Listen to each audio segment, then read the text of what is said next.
ಎಲ್ಲ ಮತಗಳ ಶೋಷಿತರು ಅಂತಾರೆ, ಎಲ್ಲ ಮತಗಳ ಶೋಷಿತರು, ಎಲ್ಲ ಜಾತಿಯ ಬಡವರು, ಅವ್ರನ್ನೆಲ್ಲರೂ ಅವರು ಒಯ್ಯುವಂಥವ್ರು ಇದ್ದಾಗ ಒಟ್ಟಿಗೆ ಸೇರಿಸ್ಕೊಂಡು ಯಾವುದಾದ್ರೂ ಮೂಲೆಯಲ್ಲಿ ಯಾವುದಾದ್ರು ಕೂತ್ಕೊಂಡ್ರೆ ಒಬ್ಬ ನಮಗೆ ರೇಗಿಸ್ಕೊಳ್ಳೋಕ್ಕೆ, ಕಾಲಿಟ್ಕೊಳ್ಳೋಕ್ಕೆ, ಒಂದೊಂದು ಪರಂಪರೆ ಇನ್ನೊಬ್ಬ ತಮಾಷೆ ಮಾಡ್ಕೊಳ್ಳೋಕ್ಕೆ.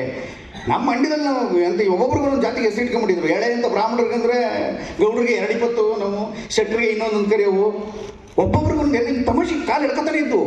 ನೀವು ನಿಮ್ಮ ಗುಂಪುಗಳಲ್ಲಿ ನಿಮ್ಮ ಜಾತಿಯ ಕಾಲು ಎಳೆದುಕೊಳ್ಳಿದ್ದರೆ, ನಿಮ್ಮ ಜಾತಿ ನೀವು ಗೇಲಿ ಮಾಡ್ಕೊಳ್ಳೋದಿದ್ರೆ ನೀವು ಏನು ಮಾಡೋ ಪ್ರಯತ್ನ ಇಲ್ಲ. ಅದು ನಿಮ್ಗೆ ಗೊತ್ತಾಗಬೇಕು, ನಿಮ್ಗೆ ತಪ್ಪುಗಳು ಇಲ್ಲ ಅಂದ್ರೆ ಮಜಾ ಇರಲ್ಲ ಅದು.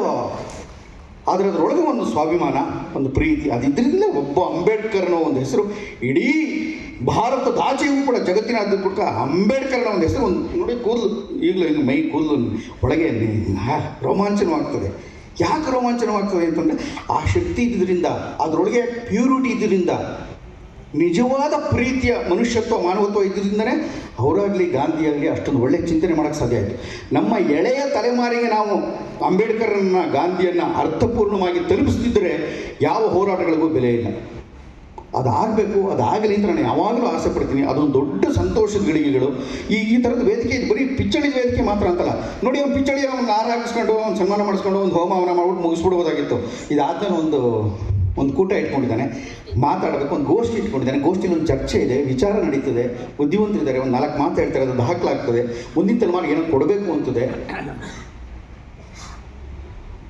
ನಮ್ಮ ಅಕ್ಕಪಕ್ಕದಲ್ಲಿ ಕುಳಿತಂಥ ಪ್ರೀತಿ ಪಾತ್ರ, ಎಷ್ಟು ಪ್ರೀತಿ ಅಂತಂದರೆ ಎಲ್ಲರಿಗೂ ನನ್ನ ಗ್ರಾಚಾರಕ್ಕೆ ಇವಮ್ಮ ತುಂಬ ಪ್ರೀತಿ ಮಾಡಿದ್ದಕ್ಕೆ ಆ ವರ್ಷ ನನಗೇನೋ ಒಂದು ನಾಟಕ ಅಕಾಡೆಮಿ ಪ್ರಶಸ್ತಿ ಸಿಕ್ತು. ಇಲ್ಲಾಂದ್ರೆ ಗಮನಿಸ್ತಾ ಇರಲಿಲ್ಲ. ಯಾರು ನಂಗೆ ಗೊತ್ತಿದೆ ಸಿಕ್ತು. ಅದೇನೋ ಮಾಡ್ಬೇಕಾದ್ರೆ ಪ್ರಶಸ್ತಿ ಕೊಡೋಕೆ ಸುಮ್ಮನೆ ಹಿಂಗೆ ಹಾಕಲಿಲ್ಲ.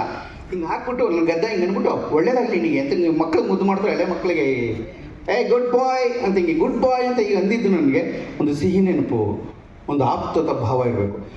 ಆಪ್ತ ಭಾವ ಇಲ್ಲದ ಯಾವ ಪ್ರಶಸ್ತಿಗಳು ಏನು ಪ್ರಯೋಜನ ಆಗಲ್ಲ. ಅವಾಗ ಸರ್ಕಾರ ಕೊಡುವ ಪ್ರಶಸ್ತಿಗಳಿಗೆ ಮಾತ್ರ ಲೆಕ್ಕ ಆಗ್ತದೆ. ಅವನಿಗೆ ಪ್ರಶಸ್ತಿ, ಪಿಚ್ಚಳಿಗೆ ಪ್ರಶಸ್ತಿ ಯಾವುದು ಅಂದರೆ ಅಕ್ಕ ಮೊದಲನೇ ಮಾತು ಹೇಳಿದ್ರೆ ಅದೇ ಸತ್ಯ, ಜನ ಕೊಟ್ಟ ಪ್ರಶಸ್ತಿ. ಮತ್ತು ನಂತರ ಇಡೀ ಕರ್ನಾಟಕದಲ್ಲಿ ಎಲ್ಲ ಜಾತಿಯ, ಎಲ್ಲ ಧರ್ಮದ ಬೇರೆ ಬೇರೆ ವರ್ಗದವರೆಲ್ಲ ಅವನ್ನ ಪ್ರೀತಿ ಮಾಡ್ತಾರಲ್ಲ, ಅದೇ ದೊಡ್ಡ ಪ್ರಶಸ್ತಿ. ಅದು ದೊಡ್ಡ ಪ್ರಶಸ್ತಿ ಅದು. ಮತ್ತು ಇನ್ನೊಂದು ಏನು ಅಂತಂದರೆ, ತನ್ನೊಳಗೆ ಹೊದಿಕೊಂಡಂಥ ಸಾಮಾಜಿಕ ಮೌಲ್ಯಗಳಿಗೆ ಬದ್ಧನಾಗಿ ಏನಾರಲ್ಲ, ಮಗನು ಹುಷಾರಾಗಿ ನೋಡ್ಕೋಬೇಕು, ನನ್ನ ಹೆಂಡತಿ ಬೈದಾಗ ಸಹಿಸ್ಕೋಬೇಕು ಅಂತ. ಹೆಂಡತಿ ಬೈದಾಗ ಯಾವನು ಸಹಿಸ್ಕೊಳ್ಳಲ್ಲ ಅವನು ಒಳ್ಳೆ ಗಂಡ ಆಗೋಕ್ಕೆ ಸಾಧ್ಯವೇ ಇಲ್ಲ, ಒಳ್ಳೆ ಪ್ರಜೆ ಆಗೋಕ್ಕಂತೂ ಸಾಧ್ಯವೇ ಇಲ್ಲ. ಕಂಡ್ರೆ ಹೆಂಡತಿ ಬೈದಾಗ ಬೈಸ್ಕೋಬೇಕು, ಅವನು ಹಕ್ಕದು ಅಪ್ಪ ಅದು. ಹೆಚ್ಚಿನವರುಗಳಿಗೆ ಕಪ್ಪಣ್ಣವನ್ನು ಸಂಪರ್ಕಿಸಿ. ಆ ಒಮ್ಮ ಪಡೋ ಕಷ್ಟ, ಆ ಪ್ರೀತಿ, ಮನೆಗೆ ಹೋದ್ರೆ ಆಗ್ತಾಯಿದ್ದು ಊಟ, ಅಕಾಡೆಮಿ ಮೆಂಬರ್ ಅವ್ರ ಕಾಲದಲ್ಲಿ ನಾನು ಅಕಾಡೆಮಿ ಎಂಥ ದೊಡ್ಡ ಸಂಘಟಕ ಅಂತ ನಾನು ಹತ್ರದಲ್ಲಿ ನೋಡೋದು. ಸರ್ಕಾರ ಕೊಡ್ತಾ ಇದ್ದು 20 ಲಕ್ಷ, 50 ಕೋಟಿ 20 ಕೋಟಿ ತಂದು 3 ದಿವಸ ಆ MP ಪ್ರಕಾಶ್ ಅವರ ಊರಿನಲ್ಲಿ ಸ್ಟೇಜ್ಗಳು 6 ಸ್ಟೇಜ್ ಅಂತೆ, ಒಂದೊಂದು ಕಡೆ ಒಂದೊಂದು ನಾಟಕಗಳು, ಉತ್ಸವಗಳು, ಆ ಸಂಭ್ರಮ. ಒಳ್ಳೆ ಸಂಘಟಕ ಆಗೋದು ಕೂಡ ಒಂದು ದೊಡ್ಡ ಯೋಗ. ಅದು ಚಿಂತನೆಯಿಂದ ಮತ್ತು ಹಠದ ಮೇಲಿಂದ ಬರೋದು. ಹಾಗಾಗಿ ತುಂಬ ದೊಡ್ಡ ದೊಡ್ಡ ಶ್ರೇಷ್ಠವಾದಂಥ, ಇವತ್ತಿನ ಯುವಕರು ಸಿಗದೇ ಇರುವಂಥ ಶ್ರೇಷ್ಠವಾದ ಜೀವಗಳ ಜೊತೆ ನಾನು ಬದುಕಿದೆ ಅನ್ನೋದೇ ಒಂದು ದೊಡ್ಡ ನಮ್ಮ ಟೀಮ್ ಬಂದ್ಬಿಟ್ಟಿದೆ ಒಂದ್ಸರಿ ಬೆಂಗಳೂರಿಗೆ.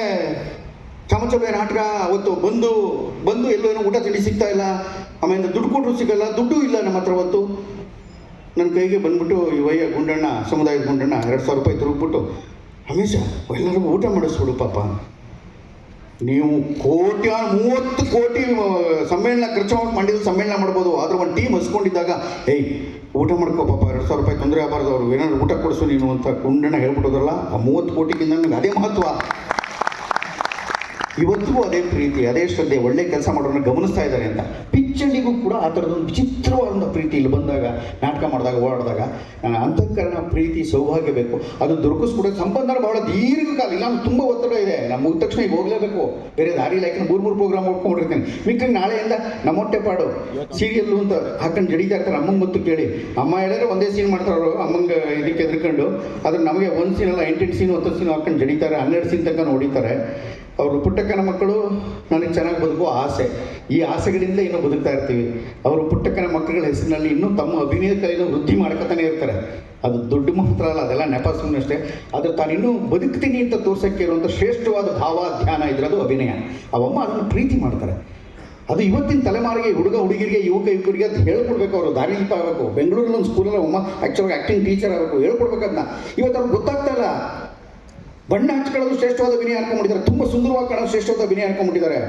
ಆದರೆ ಆ ಹರಿಯದಲ್ಲೇ ಆ ಸಿಜಿಕೆ ಹೇಳಿದ್ರು ಅಂತ ಹೆದ್ದಾಗಿ ಬ್ಲೌಸ್ ಇಲ್ದೇನೆ ಅದೇನೋ ಹಾಕೊಂಡು ಮೈಗೆಲ್ಲ ಕಬ್ಬಳ್ಕೊಂಡು ಅದು ಬಳ್ಕೊಂಡು ಅದ್ಭುತವಾದ ಒಂದು ವೀಗ್ ಹಾಕೊಂಡು ಏನೋ ಮಾಡಿಕೊಂಡು ಆ ಟೈಮಲ್ಲಿ ಈಕೆ ಮಾಡಿದ ಪಾತ್ರ ಇದೆಯಲ್ಲ ಸಾಕವ್ವ, ಜಗತ್ತಿತಿಹಾಸದ ಪಾತ್ರ ಅದು. ಇದೆಲ್ಲ ಆ್ಯಕ್ಟಿಂಗ್ ಕ್ಲಾಸ್ಗಳಿಗೆ ತುಂಬ ಜನಕ್ಕೆ ಗೊತ್ತಾಗ್ತದೆ. ಇದು ಸ್ಟಡಿ ಮಾಡಿ ಹೇಳೋರು ಯಾರು? ಅವ್ರು ಹೇಳಬೇಕು, ನಿಧಾನ ಮರೆಯೋಕ್ಕೆ ಶುರುವಾಗಿರ್ತದೆ, ಮರ್ತು ಬಿಡ್ತಾರೆ. ಅವ್ರಿಗೆ ದಾಖಲಾಗಿದ್ದಾಗಲೇ ಈ ಥರದ ಅನೇಕ ಎಕ್ಸ್ಪೀರಿಯನ್ಸ್ನ ಮುಂದಿನ ತಲೆಮಾರಿಗೆ ಹೇಳೋಂಗಾಗಲಿ